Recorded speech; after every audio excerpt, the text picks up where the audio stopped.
Welcome to the Grappling Rewind Podcast. Welcome to the special Day 2 ADCC 2019 edition of the Grappling Rewind Podcast. Today on the show, I'm your host, Maine, joined with my co-host, Emil. How you doing, Emil? I am just absorbing and still processing what was an amazing first day at ADCC 2019. It was wild. I haven't experienced anything like it. It was incredible. There was all kinds of stories, just an electric crowd, amazing events, amazing matches. I got to interview some super cool people as well. Got interviews with Gordon Ryan, Gabi Garcia, Garry Tonon, Augusto Tanquinho Mendes. I got interviews with Tex Johnson. I got interviews with J. Reg Labudo, with Josh Palmer. Like, it's been a busy, busy day. I have been editing for the past 3 hours since we left the convention center. While I've been eating sushi. Yeah, you were like me. I was like, I'm going to meet friends in LA. Have fun editing. And I was like, I will have fun editing. So there's interviews going up. There's an interview right now with Gordon Ryan up on our YouTube channel. Really cool interview. Like, both Garry Tonon and Gordon Ryan gave like amazing interviews. Honestly, Josh Palmer gave an amazing interview. Jay's interview was great. It's really like all the guys we talked to, it gave amazing interviews. Yeah, so Garry talked a little bit about kind of what his preparation was like, balancing jiu-jitsu and MMA. Gordon completely opened up. I was shocked. Yeah, he told us what was up with the with why he missed the division photo. Yeah, so we talked about this before. Basically, like, everyone came out on Friday. They had all of the competitors come out by division, and they released the brackets. And the only person out of, I think, 98 competitors, one didn't show, and it was Gordon Ryan, and so basically he got food poisoning. Yeah, which is what happened. Listen to his explanation. He seems very sincere, I'm surprised that he was open to share that, because I feel like, I mean, obviously, like, initially it's like, all right, he's sick, and are people going to try to, like, hammer him and put him in a bad place or whatever? Doesn't matter. He just submitted his way through the first day. What we wanted to do. So what the show is going to be, again, we are on location at ADC at the Airbnb that we are staying in while in Anaheim, California, covering ADCC live, doing these interviews and all this stuff. So again, this is going to be a pretty much significantly different show than we usually do, because we usually don't do event recaps halfway through an event. But there's just so much to talk about. I feel like we've seen a year's worth of jiu-jitsu matches in a day. So we have, I think, 68 matches happen today. We are not going to get a chance to run through kind of recaps and talk about each individual match. We've actually, honestly, I think we've seen the majority of the matches, but there's definitely pieces and parts in the matches that, like, I have missed. I'm going to need to watch again and see. So they're running 3 mats simultaneously. They're running super efficiently. Basically, when one match ends, the next one comes on. And so it's very common where on all 3 mats you have 3 superstar. You have 3 matches that could headline any super fight card, like, and be like, oh my god, this card is this month, like this match is this month.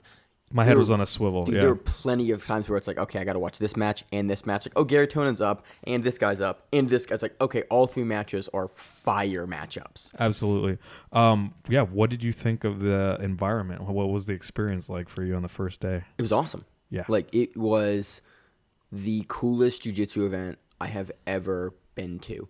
It's just because of the star power, because of the venue, because of the way it's laid out, because of the stakes. Like, it is just a different kind of event. Yeah. Like, it's so, I don't want to use the word strange, but it is its own thing. It's got everyone, like, there's always discussion, like, every person at the event is a super fan of jiu-jitsu. Like, I have actually press passes, and I bought tickets to the event, so I actually have seats as well. So I was sitting with you, David, Rachel, and then Rachel and I had press passes so I could go into the back and do interviews and stuff like that. So the people we were sitting with in the stands were, like, super into jiu-jitsu, and, like, you could have a conversation with, oh, look at that sweep, and, like, it's just crazy. Like, I've never been to a jiu-jitsu event at this level of, like, world superstardom. Yeah. It was awesome. So where do you want any more? What do you think about the event? Same thing. I mean, it felt electric. I mean, to be in, I think I lowballed it at 1,000 people. There's probably like 2,000. I think they said 3,000 people was the seating that they sold out. Yeah, I think most said 3,500. But yeah,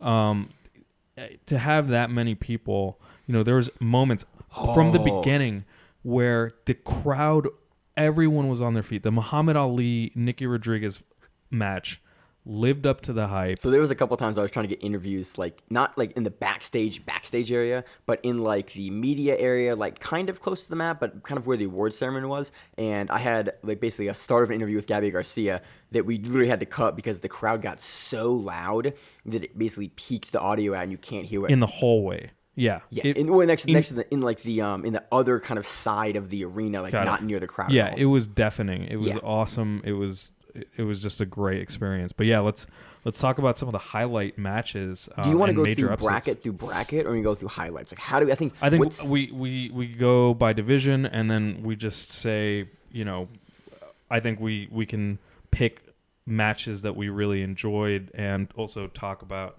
upsets. Do you want to start with 99 with plus? Because the event started with plus 99. Yeah. And what a way to kick off ADCC 2019. Yeah, I think obviously since we just started off talking about it, let's get into it.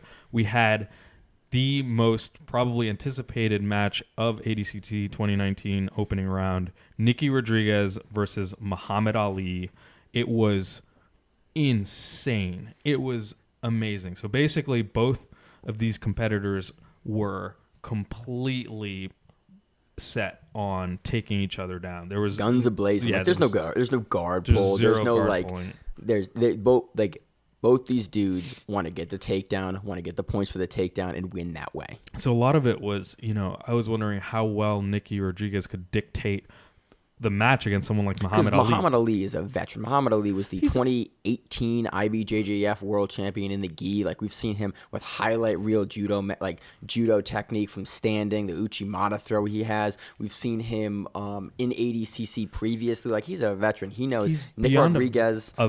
He's beyond a veteran, too, because he is the kind of guy who has an explosiveness level on par with Nicky Rodriguez. He's probably the only person I would say in this division that moves as explosively as Nicky Rodriguez. Yeah, I would definitely agree. I think looking to the division, like I can't think of another guy that moves.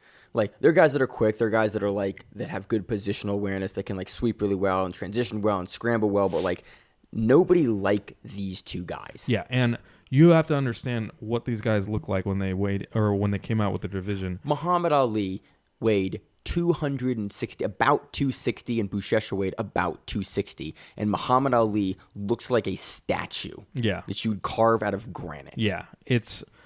So this was just an insanely explosive match.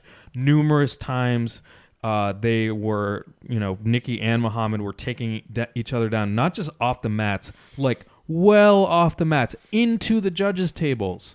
Like into the news media, into the judges' tables. Like, they were this is not a match people. that I would be mat This side were two for. titans like falling out of the sky and crushing villagers. It was fucking nuts. The crowd. This is when the crowd like went absolutely ham. And this was the beginning of the event. This was in the first hour. People were still kind of filing in, and it hadn't been like completely filled up by that point. Yeah, people were still getting their morning coffee. It was insane. Dude, coffee at the event, pretty good. Yeah.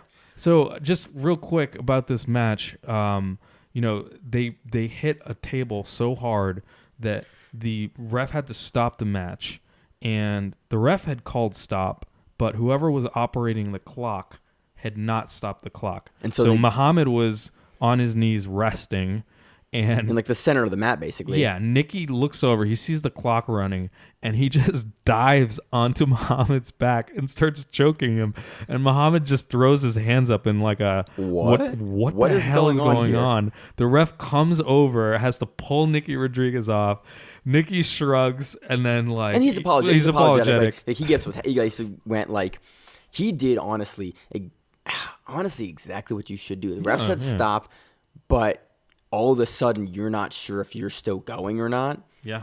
You go. He didn't do anything like super disrespectful. It was just like, look, there's a problem here. Ref said stop. Ref didn't say go, but times going. So did I miss the ref? Did I not? Like, there's a discrepancy between what the ref saying, and Mahamad kind of throws his hands up, and then you saw as soon as like the ref pulled him off, Rodriguez was really like apologetic to Mahamad, like, hey, I'm really sorry about that. It felt like a pro wrestling like event. Like the crowd was There's a booing. beautiful picture of Muhammad Ali like front and center in a camera, hands up, and Nick Rodriguez behind him with the rear naked choke sunken on the knees, and it is going to be one of the iconic pictures of ADCC 2019. Absolutely. Well, Nicky Rodriguez in the very last second of overtime hits a explosive fireman's carry and dumps Mahamad on his back. And doesn't finish the takedown. Like, Mahamad kind of pops back up, but it's the end of it. Just punctuated an incredible match by Nicky Rodriguez. I don't think. And then we went to the ref's decision, and it was like, this could go either way. Like, did Rodriguez really just seal this with a last-second fireman's carry? And then the judge raises the hand, and Rodriguez got it done. And you're like, wow. I wouldn't say it's an upset, but it was definitely like, I think either one winning here would have been surprising. It was surprising. It was awesome to see that. So, yeah. You got anything else on that match? Not that match, but I mean, we can talk a little bit more about this because Nick Rodriguez's second match was Orlando Sanchez, and he threw Orlando Sanchez around, and I've never seen anyone move Orlando Sanchez like that. No, I talked to Orlando after this match, and basically Orlando talked about like the initiative of the match. Like, Nick came out really aggressively and kind of like didn't like throw him off his game, but like he was kind of moving Orlando around, and Orlando was trying to get the initiative back of the match. And I was like, yeah, man, when that starts to happen in a match, it's really tough to go back. And Orlando he talked about like how much he respected Nicky Rodriguez's game in here. And like, look, man, he's one of the hardest matches in this division for just what he does and how he operates. And it was really cool to hear Orlando kind of be so complimentary of a guy that had just basically beaten him. He was unhappy with like the reset and a couple other things about the match, but overall, he's like, look, man, he did that. He did really well. Like, he's a dude in this division that has a game that functions really well in ADCC, and like, I got beat. I don't know how it's sustainable. It seems inhuman to me. And we were discussing this, and Nicky Rodriguez has the hardest path, I think, to championship out of anybody in First ADCC. round, Muhammad Ali, former IBJJF gi world champion. Second round, Orlando Sanchez, former gold medalist at ADCC and second place in ADCC. Third round, Cyborg Abreau, former absolute champion and division winner in ADCC. Potential fourth round matchup, Kaynan Duarte or Marcus Buchecha, the most decorated heavyweight BJJ player of all time. And Nicky Rodriguez has one question about all his opponents is, do I have to wear a shirt? I don't have words for it. It's just, it's so perplexing. He's such an X factor. He's been really exciting to watch. I can't fucking wait to see how this shakes out. So your semifinals for the plus 99 kilogram men's division is Buchecha, Kaynan Duarte, Nicky Rodriguez, and Cyborg Abreau. The Cyborg and Nicky match is really, really interesting. I think they have, like, Cyborg, Nick is going to try to wrestle. Like, that's what Nick does. Yeah. Try to get the back. And Cyborg is one of the more dangerous guys in this division from bottom position. Like, that dude has really aggressive. We saw it on display here, I think, versus who was Cyborg's first match? The Hudson Taylor match. Like, the sweeps from the bottom and, like, what Cyborg can do off his back is really impressive. Potentially could really give Nicky some problems here.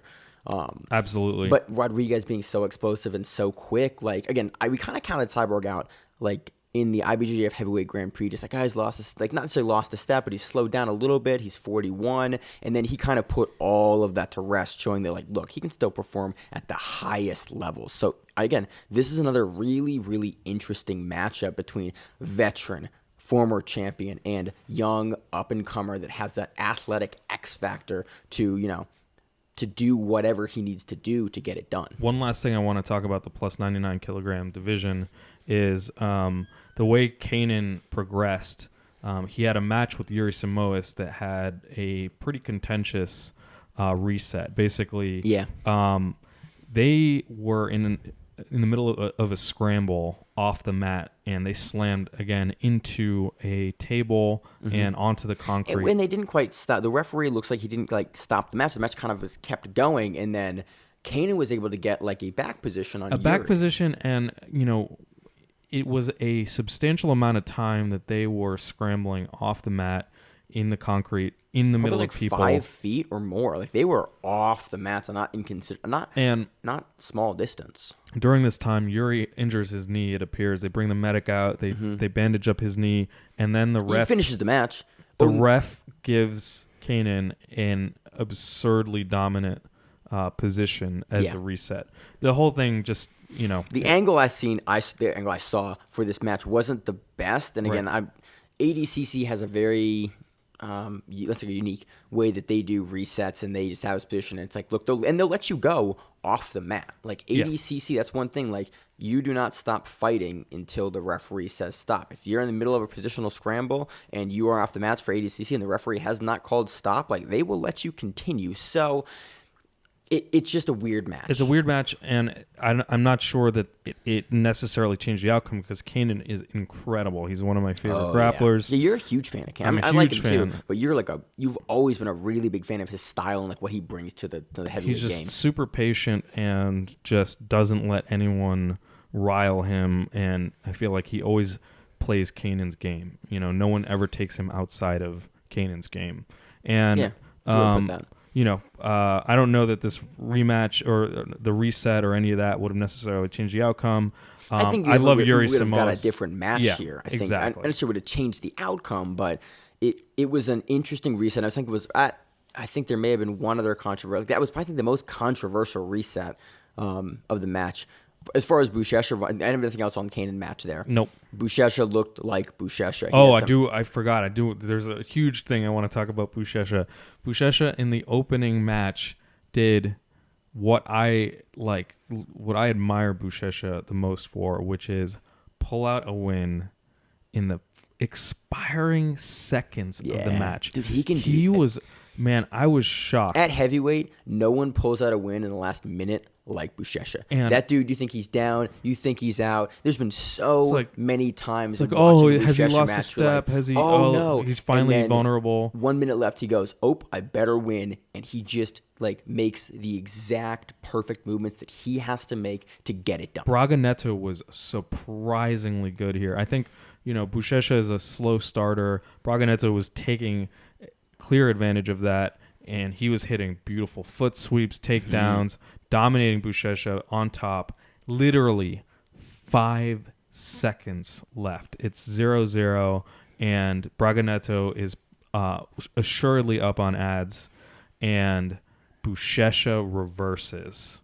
And ADCC, baby, it's worth points. Oh, my God. It was just incredible. It's just classic Buchecha. And then by the second match, he looked like Buchecha again. Second match was Hugo, right?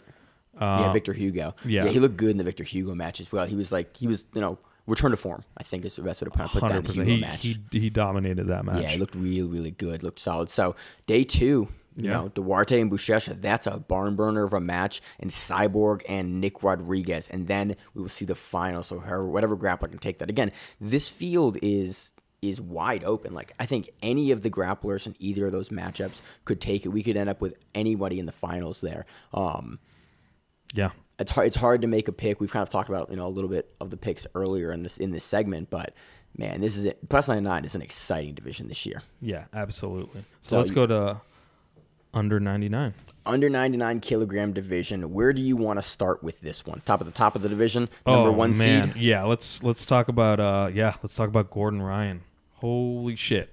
I think he finished. Who's his first matchup? That was Ben Hodgkinson. He finished Hodgkinson in 1 minute and 47 seconds. And according to Gordon, he was, this was a really slow and awful start for him. Dude, I brought that up how fast was in the interview, and he kind of didn't, I wouldn't say brushed it off, but he went, yeah, and then kind of moved on to the next question that we were talking about. It was he was pretty open about the anxieties that he was experiencing coming off of an injury. Having this weird stomach flu thing going on. I think he ate something bad, mild food poisoning. Yeah. He came in underweight. I think he came in 4 pounds underweight. because he was sweating so much because of like just what he'd eaten before. Yeah, it was. He was very open about it, but he's looked incredibly dominant. Again, very, very quick submission, rear naked choke. He basically, of course, won the scramble, gets to the back, gets the rear naked choke. Second match, Tim Spriggs. Really more of the same. Yeah. Honestly, gets to the back. He fights. Spriggs, has very, very good and very, very composed when someone on his back. Yeah. And Spriggs, I think he fought Spriggs on the back for, I want to say, close to like at least 4 or 6 minutes. Like, I remember watching this match on the sidelines, like, wow, is Spriggs going to either escape this or take him to, the end of time for the match? and Gordon's able to get it done. I think rear naked choke, might have been rear naked face. This is one of those times when it's like I'd looked over to another match and looked back over and was like, okay, he submitted to him. He was on the back. 99% sure this was rear naked choke. Yeah. That was that. In terms of other matches here, this division was also incredible. Your semifinals are Gordon Ryan, Lucas the Hulk Barbosa, Vinny Magalhaes, and Gazzola as well to wrap it up. Tractor. Yeah. We're looking at Emil. We're looking at Emil's handwritten brackets from the stands here. Yeah. and Emil's like literally like, what is that last name? Like Tractor. Like Tractor's in the division. Dude, Vinny looked good. Yeah. Here. I was really impressed. Like I think him at under 99 is a much better weight class for him. I think he talked about it when he spoke to him on the day one of the brackets, that he was just like more comfortable with that weight class. He's looked like he's so hard to beat. We were talking about Vinny, and we were kind of surprised about the number of points he was able to put up. And you told me, you're like, man, Vinny's not really a volume guy. Like, he's a get to position guy, and then like control. He's a real big control guy. He looked very comfortable today. Mm-hmm. He looked good. I mean, this is Vinny. Vinny is. We talked about it. I know. Kind of people wrote him off a little bit. I think errantly. He's a contender in this division. Obviously, you're in the semifinals at this point. You've been there. He has the experience. He has the win over Gordon previously. Potentially, we're going to see that rematch in ADCC.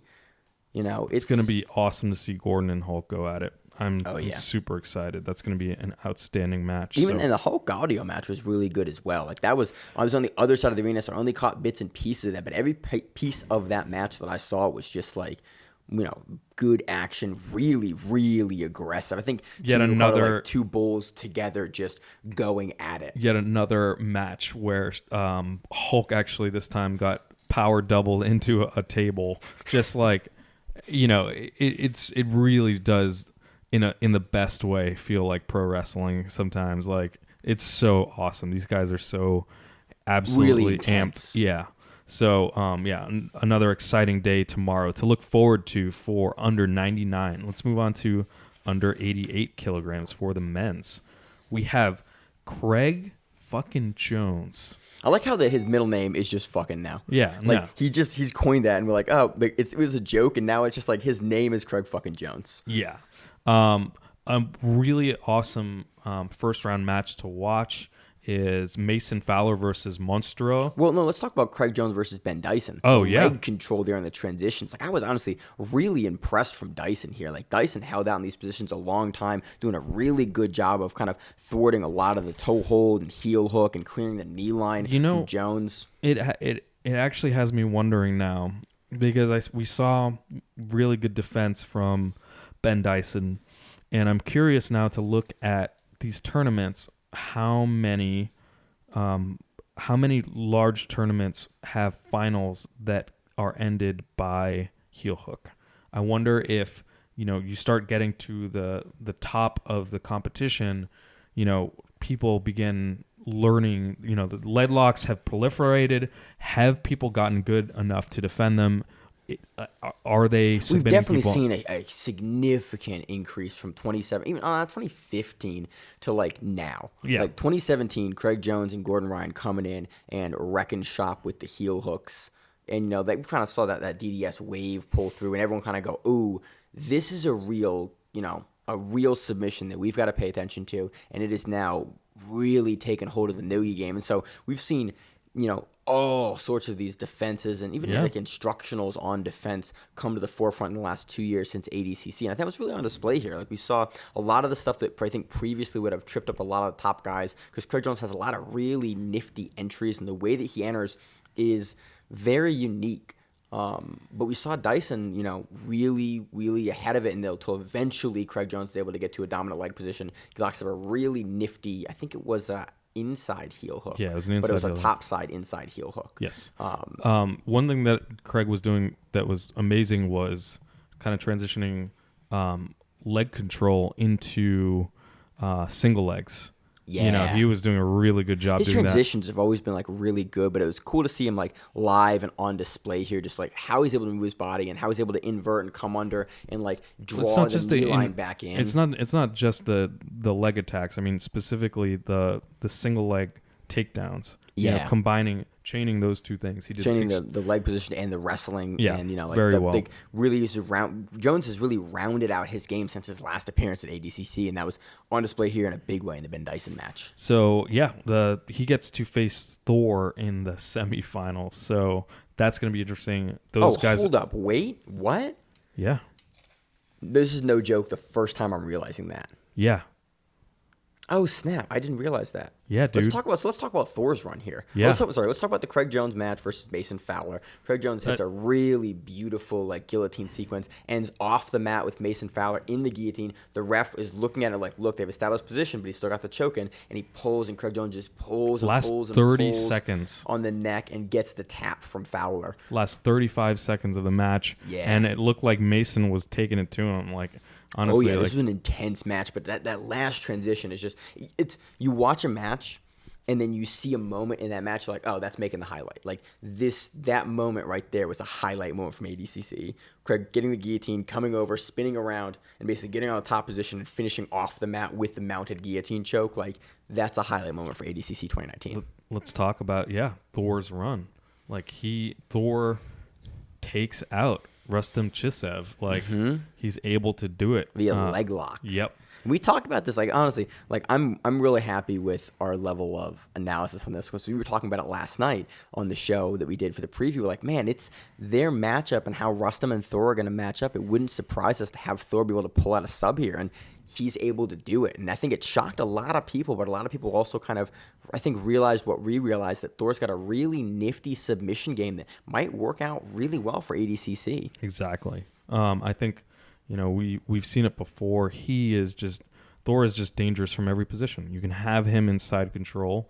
You can be in what is presumably a dominant position, and he's not just escaping or reversing. He's submitting from there. So it is he's excellent. I'm really excited to see him and Craig together. He comes up against Murillo next. Again, another veteran, and is able to get it done over Murillo. Yep. Like, that's super impressive. And then now he's in that, not the fourth seed. He's in the semifinals against Craig Jones. So now we have two real interesting leg lockers with, some power wrestling in them. This could be a really, really fun match. I think I would still maybe potentially favor Craig a little bit here, but with Thor and the way he's performed and what we've seen from him with he's another guy that's so unorthodox in what he does. It'd be really interesting to see how he matches up with Craig Jones's unorthodox style. Yeah, and there's no end of exciting people making awesome runs here, submitting their ways into the semifinals. We have Josh Hinger, who is on a tear. You almost seem like you're surprised that Hinger's submitting. No, not at all. Hinger for sure. I previous to this year had not known much about him, and certainly, he has just been completely. You say dominant. That just makes me laugh. I'm like, Hinger's been around for a long time. Like, no, I know. Been a lot of dudes. I know, but that's when I say that I haven't been aware. That's me being ignorant to it. I know Hinger's. Competing in Masters, he's definitely multiple time IBJJF Nogi World Champion. Yes, he's got good subs. He is awesome, and he has been. He's talked about his run through the qualifiers, how much confidence it's given him, and his difficulties in previous trials before, the amount of focus he's put in, and it's clear like he has studied ADCC, and you can see like how much, and being under Galvao and how good Galvao is. It's with the rules. Much also I think of a mental leap, like a mental toughness. Like he just seems like he is focused and intense, and he is dictating, and he is pushing the pace, and and pushing his game in every single match he's at. So Yeah. there's a incredible highlight of him snapping Gabriel Almeida in his head. Hanger does that snap down that's so hard that Gabriel's head practically hits the mat. Like he just snaps him down, and by the time Gabriel can even get halfway up, Hanger's already on his back. Mm-hmm. You know, it's just... And that's one of the Hanger's like staples, that snap down like roll by to get to the back there. And so that was on display in a big way here in that match. Yeah. And again, Hanger on the other side of the bracket. Now, the other person that's on that is matching up, actually, I'm looking at Neil's bracket, is Matheus Diniz. Diniz. Yeah. So Diniz has been, just completely dominant, winning his first match 5-0. He's the other guy that we picked potentially to be in the finals. Yeah, absolutely. He was definitely my top seed, I think, in this division. With how Hanger looks, that matchup tomorrow is really, really interesting. I think Hanger making those kind of looks like to be mental shifts at that top level versus a guy like Diniz. I think this potentially could be a really, really close match. It is, especially if Hanger continues to, just be extremely assertive. Diniz we've seen him, he has these like hot and cold sort of moments. It's like we've seen that from a Hanger as well. I think if they both match up, like it's anyone's game. They both bring that nice wrestling style. I think it's really, really good for ADCC. Things we've seen in the past be successful in ADCC. So this is, I think, I'm not going to call it a coin flip matchup, but I think about as close as you can get to it. I see Hanger's, He's I didn't see this Hanger's before. a smaller guy, by the way. He's smaller. I see Hanger's sort of submission volume maybe being a decisive factor in this. Maybe if he goes down to decision, potentially due to activity, due to positional, or even just catching Matheus. You never know. This is super up in the air. So Craig Jones, Thor, and then we have Hanger versus Diniz. Yep, That's an amazing. I've said this before. I think semifinal. 88 kilograms. I think is the least predictable sort of outcome out of all of these. I could see it going to any four of those gentlemen. So. Let's move on to the under 77 kilogram for the men. Oh, yeah. So we have... you got JT Torres in this division. Yeah. In terms of first round, we saw a huge, an awesome match between Lucas Lepri and Lachlan Giles. I mean, we were anticipating that one a lot. Unfortunately, Lucas Lepri looked amazing in that one, but and he clearly dictated that and looked like the dominant person that he was. I feel like I just threw you off because I was walking around. Yeah. I was just like, what the fuck is Maine doing? Sorry. Lachlan was super excited about this matchup. Again, Lepri looked really good. He looked dominant. He looked like does. And what was amazing is in the second round, Lucas Lepri, there's a huge upset. Dante Leon takes this. Yeah. That I'm super excited about. We love Dante Leon on the podcast. I love Lucas Lepri too. But I love everyone on the podcast, by the way. Yeah.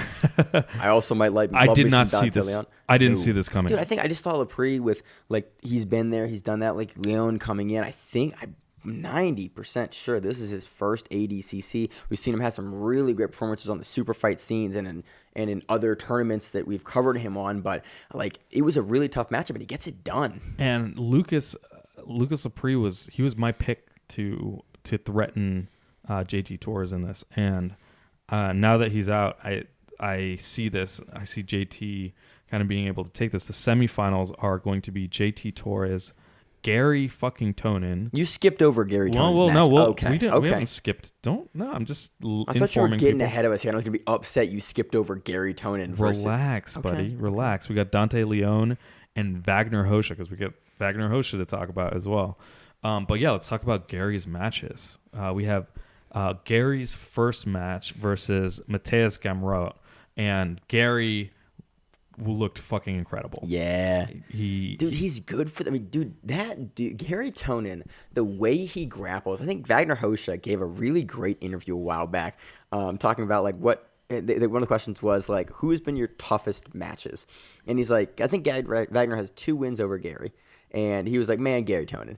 He goes, every time I grapple that guy, fight that guy, like, he just makes it difficult. Like, he's just so hard to beat everywhere. He's super versatile, right? Like, He's got the good wrestling. Yep. He's got great submission games. He's got a great top game. He's good on the back, and he's good on the sweeps, legs. yeah. And he's good on sweeps. Good guard, and he's yeah. dynamic, and he'll change the fight and the phase. Plus, he's unorthodox, unpredictable. Like, I would not want to fight Garry Tonon. That dude just like, because he can take the match anywhere competently, and he's unorthodox enough that he's like going to keep you guessing the whole time, and you've only got to make one little mistake, and Garry Tonon can capitalize on it. So first professional match for Garry Tonon in 2 years, and he wins by rear naked choke. It's really exciting to see.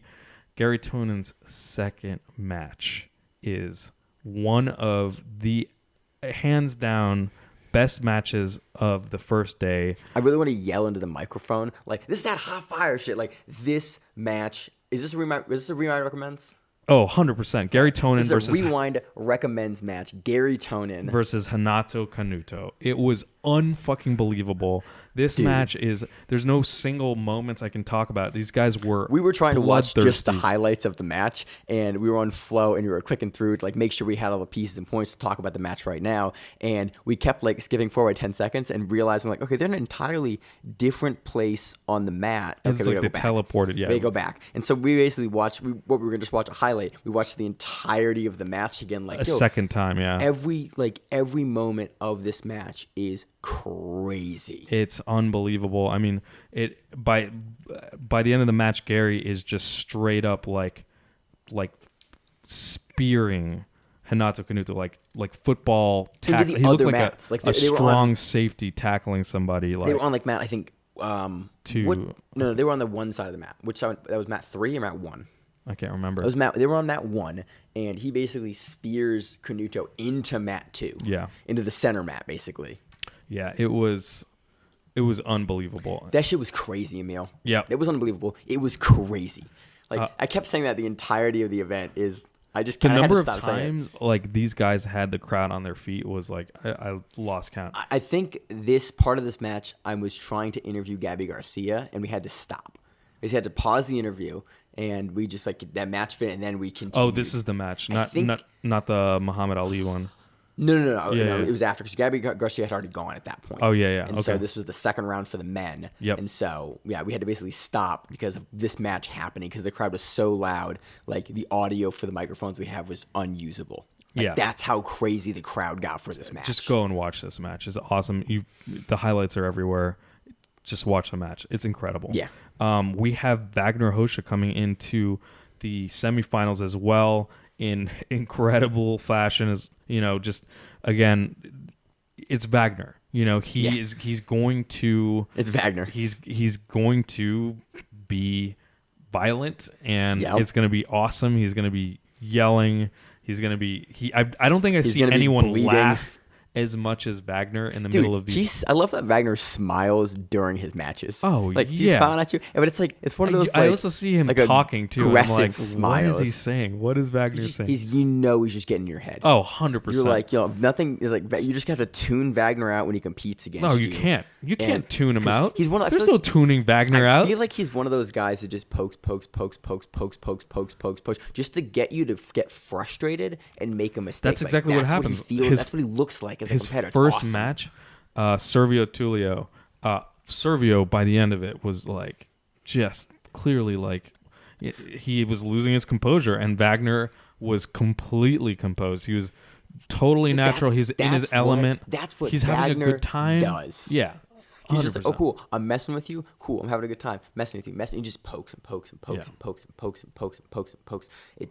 Boom. I love watching Wagner compete. Wagner fucking nails him with an arm bar. And- Beautiful transition Yep. too. Like, man, the way that Wagner gets it, he just turns the arm all the way over and gets it down. And I was like, I literally thought the arm was gonna break. It Yep. was super deep, and it just shows how good Wagner can transition to those subs. Yep. Same thing with Celso Vinicius.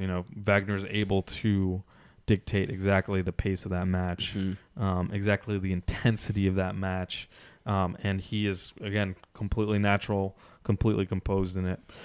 So that is another. All of these semifinals are incredible. And as per usual, JT Torres looked really good like JT Torres. Yeah, it's, I think JT now for sure is the front runner in these semifinals. Yes, Emil, we established that. No. I definitely think we're gonna Lucas get the Lepri rematch between Garry Tonon and JT Torres. Yeah. And Garry Tonon was excited about that rematch when he talked to him in the interview. Don't put the bracket away yet. We're not done with that yet. Okay. Garry Tonon was excited about that rematch, and so I think that's going to be an amazing rematch for the semifinals. And then the other side of the bracket, we have Dante Leon and Vagner Rocha. Yeah. Like again, this is another bracket that anyone could take. Like any of those guys on any given day can beat. We did see JT Torres versus Vagner Rocha at Fight to Win a month ago or so, and we will see JT get it done there, but. It also wouldn't be surprising for Vagner to change up his game a little bit and to identify where Torres was strong and be able to mix it up in a rematch. Yeah, and I mean Dante Leon looked incredible. He took Lucas Lepri's back. Yeah, that's an upset. That doesn't happen. Like no. That's insane. So under 77 kilograms is crazy. Yep. So let's move on to the under 66 kilogram division for the men. Yeah. So I'll start off with the semifinals, and then we can talk about matches so Maine doesn't get upset. Okay. I'm still going to get upset. Letting you know how we're doing this.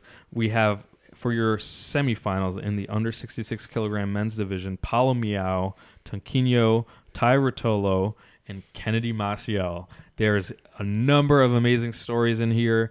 We had a number of young prodigies, as it were.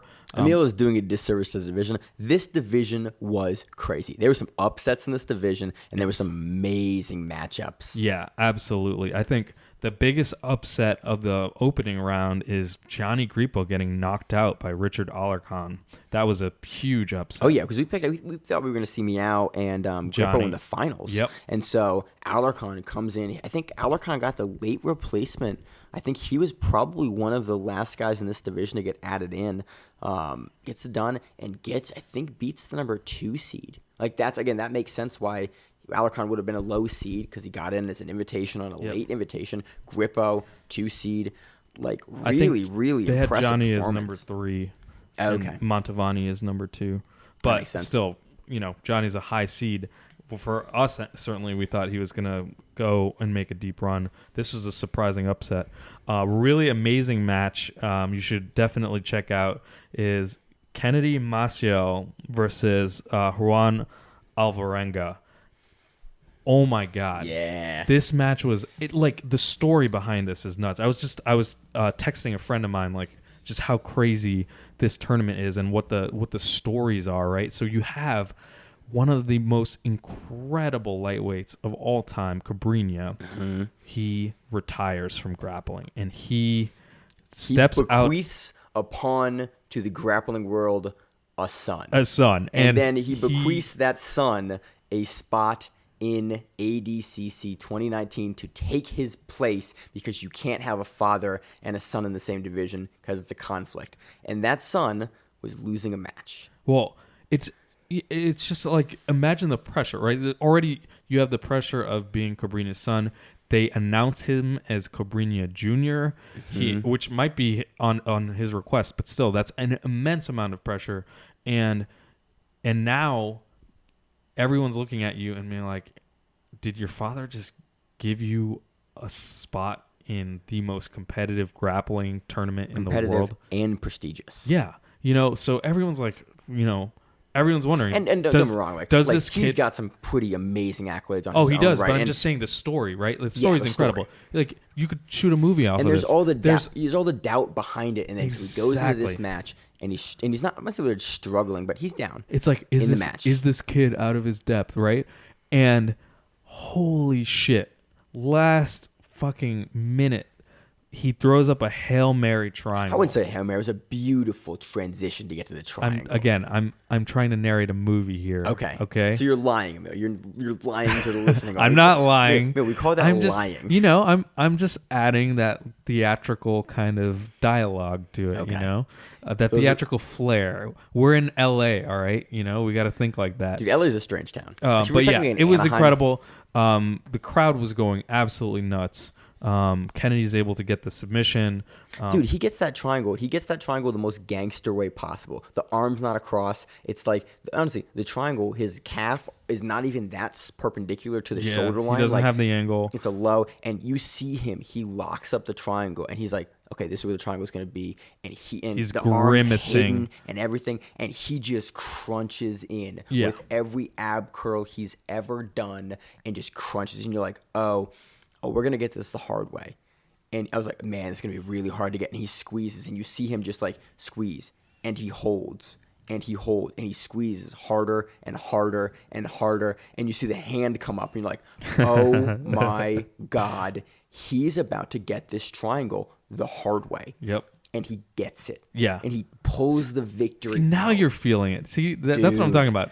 I watched it was this theatrical. From stands. It was an amazing moment. It was really, really great. But to watch, just the way he got this triangle was like in the hard way. Like, it wasn't one of those, the arms trapped in, it's deep, it's over. It was just like, I want this triangle so bad, I'm just going to get it. Yep. And so Kennedy progresses in the second match, looks a lot more comfortable, a lot more dominant. Yeah. Now he's able to, really work his game, gets a sweep, up 2-0, wins over Richard Arlecon. Now Kennedy Maciel Cobrinha Jr. is in the semifinals. Mm-hmm. Now there's another kind of amazing narrative coming through here in terms of a young prodigy. We have Tai Ruotolo. Another late replacement to the division. Yep. Tai Ruotolo entering in, defeating Bruno Forzato. Gotta talk to Tai. He's 16 years old. Yeah. Super articulate. Like, honestly, I'm upset I didn't grab him. I asked him for an interview later, but I didn't see him after I spoke to him because I didn't have my camera on me when I was talking to him. And then he's a dude I'm going to try to get an interview with because super well-spoken, super articulate. It was a really interesting guy to talk to. Talked about basically the prospect, like how having to fight his teammate. I talked to him right before the Paulo Miyao match. And just like really insightful, like composed, like what he was going to do and like what he was planning on. He goes, yeah, you're going to train with him a lot. It's, they always put teammates to fight within the second round. And it was just... Boom. He's able to take it. And, the Bruno Forzato, that's incredible. He fought someone who's over twice his age. Yep. And who is a former IBJJF gi world champion. Yes. Yeah. That's just... beats him. That's nuts. So Bruno was going for the heel hooks. Like Bruno was identifying because we saw Tai have some problems in the West Coast trials with I think West and East Coast trials with some of the leg lock entries. We saw him here make improvements. He's freeing the knee line. He's getting in. He was kind of deeper in a couple, but he's able to do the right things, and you see that him increasing his level of defense and mat awareness. It was really a treasure to watch, and then he gets by Montavani. Now we're going to get Kennedy Jr. versus Tai Ruotolo. Then on the other side of the bracket, we have in the second round. So Keith Kokorian and Tanquinho, we were excited about. Tanquinho just shows that he has not missed a beat. Nope. He absolutely is still, dominant, controlling. Really, really, really good. Really fucking good. Yeah. His second match was really awesome. In fact, definitely go back and watch it. Tanquinho versus Mateus Gabriel. Really, really great match. Yeah, that was crazy, honestly. That was a really, really exciting match. So, as a viewer, like I don't have a ton of notes for the match, but it was a lot of fun to watch. It was exciting. Now here's a heartbreaker. Paulo Miyao is Paulo Miyao. I still think he's Paulo absolutely Miyao is Paulo Miyao. Like, just stated his name. Like he is who he is. He is who he is. I mean, he's inevitable, right? Like, so he was on the same side as Nicky Ryan, a favorite of ours, a favorite of everyone's. And yeah. Quick aside here. Kenta Iwamoto, super impressed with his game. Like Paulo had to work real hard in that match to beat him. Yeah. There were some entries. There were some really good transitions in this match. And I was honestly really impressed with Kenta Iwamoto. He's like one of those guys that like one of the big reasons we started the show is so we could figure out and like follow these guys. He's the guy that I had a big problem with finding a lot of stuff since his Asian trials victory, but with his match versus Paulo Miyao, like he showed that he's real good in no-gi, and it would not surprise me to see more of him in the future, especially in the Asian scene. Absolutely. Nicky Ryan doing amazing in his opening round. The match between him and Shane Hill Taylor. Oh yeah, just that was a match that we both Maine and I were like, we have to make sure we see that. Yeah. And that was one we thought could have gone either way. Yeah. Because, Shane has the IBJJF World Championship credential. The only reason he was out of the Worlds this last year is because he had appendicitis the week of the World Championships. Nicky Ryan, we've seen him on Superfights, but we have not seen him against, a ton of the current upper echelon, world champions, especially an IBJJF gi world champion like Shane. And he's able to get it done on points. Yeah, on points, 2-0. Really close match, but he'd be able to get those points. That is a horrible, it's an insanely difficult progression and path to the finals. Right? Yeah. You have IBJJF champion number 1, IBJJF champion number 2, Paulo Miyao. Yeah, so that's your the first second match. You basically had to go through 2 world champions in the gi. Recent world champions. Super young recently. world champions. And so Nicky Ryan gets Paulo Miyao in the second round, and Paulo Miyao, as I said Paulo before, Miyao is Paulo Miyao. Exactly. So what was incredible was he played. Paulo was looking very. He was unloading his new arsenal in the opening round against Iwamoto. He was pressuring, he was passing, he was taking the back. Against Nicky Ryan, he instantly reverted back to IBJJF Paulo Miyao from 3 or 4 years ago. Probably 3 years. 3 years 3 or 4 years ago. He was That's what it taking looked like. no risks with Nicky Ryan. He actually in the points section of the match pulls guard. Yeah. Says, "Fuck it, I'll take the -1 point." He needed to use his best weapon against Nicky Ryan, his guard, and he just knew he would. He was relying on his skill to get the sweep, to offset the negative point, and to not cede anything, and he is able to do it, and he's able to beat Nicky Ryan. You got one of the best guards in the world. When the chips are down, that's gamesmanship, man. All the new stuff is great. You're showing your dynamism with your passing and your leg lock entries and all the new tools he's added. But when you're up against a guy and you do not want to lose, and the rule set, and you think you can impose, you think your he's that dangerous? It's incredible to see, because Paulo, even though the rules discourage how he plays, he still had to do it. Yeah, he had to go there. It's just so fascinating. And the rules discourage it, so you're basically fighting at a deficit there, and he's still able to get it done. Versus so he Nicky is, Ryan. yeah. I mean, because he knew. Yeah. He knew what his best weapon was, and it worked. So, Paulo Miyao is Paulo Miyao. Paulo Miyao is Paulo Miyao. Paulo Miyao going on. He's going to fight Tanquinho in the semifinals. That's going to be which is a really, really good match. Dude, Tanquinho, we were looking through Tanquinho's resume again before we recorded this show, and you were going through oh man, he has a win over Hoffa. He has another win over Hoffa. He has a win over Cobrinha. He doesn't just have a win over Cobrinha. I keep forgetting this. I've rediscovered this fact several times. It just boggles my mind every time I read it. And in Tanquinho's 2013 IBJJF World Championship win, he beats Cobrinha and then beats Hoffa Mendes to win the championship. That seems impossible to me. Yeah. I think he's the only guy to ever do that, to beat both of them back to back. Yeah, it's ludicrous levels of difficulty. Tanquinho's real good. Yeah. I think if anyone in the bracket, because again, he has that IBJJF style to get it done too. Yeah. So I think this is actually a really, really interesting matchup. Have these guys faced each other before? Do you know? That's a good question. Yes, I believe they so. have. I believe so. I think Paulo took it, correct? I think Tanquinho has a win over. Oh, really? Okay. Yeah, I'm pretty sure. I sure. need to look at the BJJ Heroes page on both these guys and comb through, because I don't recall. I'm pretty sure. Okay. Tanquinho is. I'm gonna own this. I didn't think he was going to have this level of performance. This late in his career, but he looks phenomenal. Yeah, he looks so great. We also have an interview with him today as well that should be out hopefully this evening or tomorrow. So really interesting and fun interview. So that dude, the under 66 kilogram division is Yep, I think It's crazy. You have the veteran side of the bracket with Paulo and Tanquinho, and you have the young guns with Kennedy and Ty on the other side. That's such a cool story, right? Yeah, See? dude. This is like the best story bracket I think we have in ADCC. Yeah, absolutely. I think so. So you got anything else to add? You got anything else on the men's divisions? Do you want to talk a little bit about the absolute? We at this point of this recording, I have no idea who is in the absolute. We've had a lot of rumors of guys like maybe Sanchez is in, maybe Tex Johnson's in, maybe Gordon Ryan's in. Like I always assume that basically everyone above 99 is in. Everyone below 99 I don't want to in. speculate.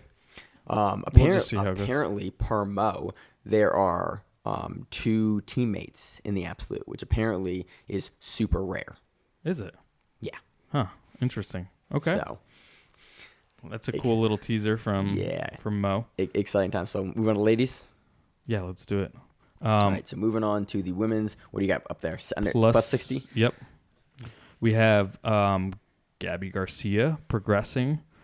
She was really unhappy. I talked to her about that match, and she was really unhappy with her performance in that match. And she's just done via points, I think. Yeah, 2-0. I'm surprised because, as per usual, Gabi had a huge size advantage over Stephanie Egger. 2-0, but this is a very, very dominant match. Yeah. Gabi was definitely dictating everything. And she just, she spent a lot of time in the quarter guard. She spent a lot of time in like the referee's position on the back. She spent a lot of time like on the back without all of the hooks in to get the points, but really dominant pressure victory. I think just Gabi Garcia wanted to do more. I think she was looking for the sub here, and she was just kind of unable to crack into Stephanie in order to get her like opened up in order to get something going. Yeah. We have Anna Carolina Vieira progressing over Amanda Leve. We are still super excited to see Amanda Leve. Is it Levy or? Yeah, Levy. Sorry. Yeah. This is really interesting because this was the 2 of the smallest women in the plus 60 kilogram division that we thought were going to use their speed, and it was really interesting to see them both get matched up in the first round against each other because I'm not sure how much of a wrench that threw into the game plan, as like both these ladies were probably planning to go in, be faster, be able to get in scrambles first, be able to get in positions, and then all of a sudden you've got to face the other, Amanda Leve. And then Anna is probably the only other. Is probably the smallest woman in the plus 60 kilogram division. Yep. And you've got to face her in the first round. So I think there was actually a submission here. I forget exactly what it was. Yeah. So then we continue. Yeah, we have Tan Porforio progressing over Jessica Flowers. Being a lot of time on the feet here, a little more, like much more than I kind of expected. I figured this would go to the ground. I figured Tayane would go to the guard at one point because you've seen Tayane play off her back and look really good off her back. But there was a lot of this match on the feet. Yeah, I'm curious to see. I mean, we are, of course, talking about the potential for Porforio Garcia. That's the match everyone's looking for. The two largest women in the tournament with the most credentials overall. Tayane Porforio, world champion, and might be Gabi Garcia, most decorated woman ever. She is preparing for that kind of battle with Gabi, and so maybe that's it seems like she's prepared to take it to the feet. And keep it on the feet. So, lastly, we have Nathalie DeJesus losing to Karina Santi 8-0. That is a beatdown. It's a big point differential there. Yeah. It was a really Santi looked real good in this match. Yeah. And so we have Porforio versus Santi and Gabi versus Anna Carolina. I'm actually super excited to see how that'll play out because Anna Carolina's got that speed. She's got that speed. She's looking great. Mm-hmm. She won black belt CBD Invitational. Yeah, I remember that. She looked incredible in that. So I definitely think she is. She stands an excellent chance.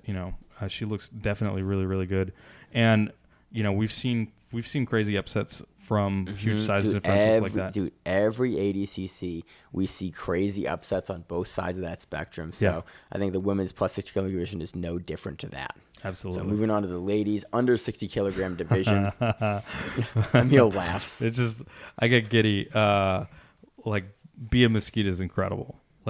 She is. She looked so ferocious at the bracket release.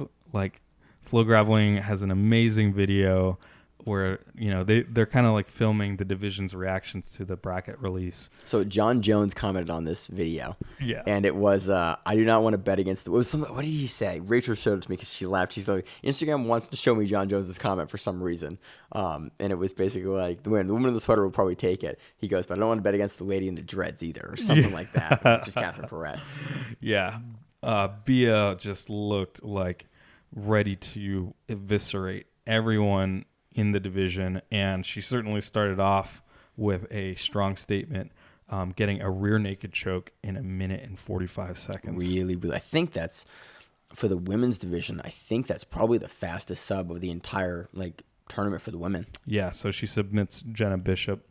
We have Ffion Davies just, again, imposing her will on Rikako Yuasa, winning 12-0. Again, we talked about this matchup initially. I thought Davies would do really similar to this. We've seen Rikako kind of struggle a little bit more in the nogi. Her game is really predicated a lot more on the grips. She's really, really good in nogi, but she's also giving up a pretty significant size disadvantage here. She's by far. We see her play a lot of spider, and she's more of a spider. She's more of a spider player in the gi. We've seen her game is actually honestly pretty similar in nogi, but we've seen Ffion Davies in a lot of no-gi competitions lately, just really excelling at the pressure passing. And she was able to, hunker down in top half and really pressure Rikako Yuasa a lot. Ffion looks great.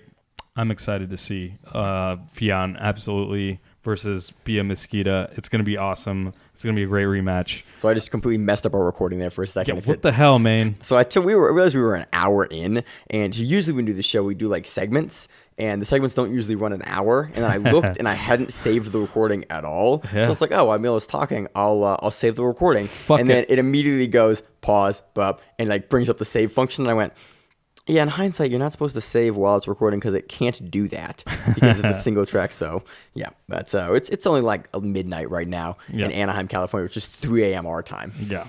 So, let's move on. Let's keep going to the women's under 60 kilogram division. Bianca Vasilio wins by rear naked choke over Olivia Giles. This was another, I think, quicker match. Quick. Bianca looked really, really good, really dominant. Gets there, gets to the back, gets the rear naked choke, locks it up. Does a little bit of the hand fight, but really is super dominant with that grip and just grabs it and just locks it in.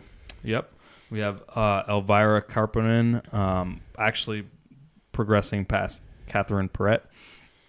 Elvira looked like she was, again, dictating the pace here. I mean, we've seen her in ADCC before. She upset Dern in 2017. Was it 17 or 15? I can't remember. I think it was. I cannot. I thought it was Finland. I thought it was 17. Yeah, she upset Dern in 2017. Again, forced to be reckoned with. Really good in the rule set. Very long grappler. Looked good. Catherine Perret's a standout, but both of these matches are going to be incredible. Yeah, so we got Bianca versus Karppanen, and we got Bia versus Ffion Davies. That's honestly the one for the women I'm most excited about. I'm super excited to potentially see Gabi versus Porfero in the plus 60 kilogram division, but this matchup, Bia versus Ffion, should be a barn burner. Absolutely. So I think we have finally made it through all of the exciting events of the first day. This shit was fucking wild. It was wild. And it's amazing. Guess what? We have semifinals, finals, absolutes, dude, super fights. Super fights tomorrow. Okay, so let's talk about the super fight before we forget about it. Okay. Andre Galvao versus Felipe Pena. Yeah, this is... Make a pick, Emil. No analysis. Make a pick. Galvao.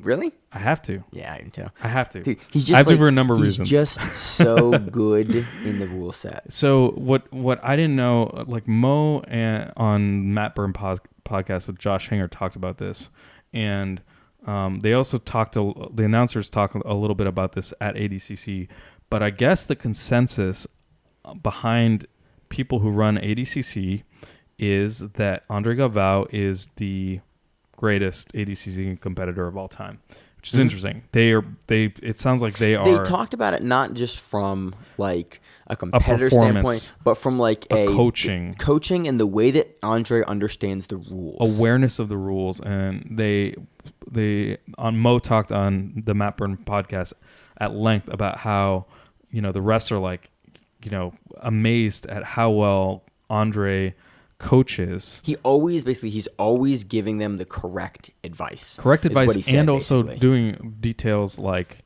reading the judges when Are they're they about to give a negative penalty, like in coaching his fighter to not get that? Yep. Coaching his fighter like out of situations So- or into positions that he wants this fighter into. I just think that, and every time that I've seen Andre compete, you also see him dictating how the match is going to go, and yeah, really using that awareness. Andre is very rarely ever on the defensive. Oh no. Yeah. So I think and he has basically, I can't think of a better training camp No. than Atos. For an analog for Penna, like a bunch of guys that are big and strong and got dynamic, Hulk, and can do a You lot. got Kaynan. Yeah. Come on. You got Like, Hanger. Hanger. It's good on the necks, good on the chokes. Yeah. Like It's so Felipe. that being said, Felipe is younger. Felipe is hungry. younger, hungry. Has shown that he can beat. He can submit someone like Gordon Ryan. Right. So, which is, I think, Gordon is the kind of like the standard for no-gi. Yeah. At that I size. would agree. So, obviously Felipe is incredible. I don't want. Sorry, we said we picked Galvao, but I don't want to count Philippe out. Yeah, in yeah, any yeah. way where it's like you have to No. make a pick. I think it's going to be Like- super exciting. These guys are both I really think it'll be dynamic. super close as well. Like Yeah. I don't foresee anyone getting subbed here. I foresee this going long, and I see this being a very grindy. It's going to be grindy. match. I think it's going to be Yeah. very technical. We have the super fight is 20 minutes with 20 minutes overtime. Yeah, dude. A lot of these matches could go 40 minutes. Yep. So And it we could have be a long day tomorrow. we should clarify too. Finals matches are a little bit different from all the other ones. Oh yeah, they have a different rule set actually. Yep. So finals matches are they're 20 minutes. Emil, Actually, let me in hindsight, we double-check. should have I'm looked this up. super exhausted. Yeah. I wanted to talk about this yesterday when I was less tired, but somebody wanted to push it off for today. Wait, did I say that? Yes. Oh really? Yes. I'm usually the guy who will happy to go long. Okay, here we go. Rules. We have the finals are 20 minutes. Okay. With 10 minutes of overtime.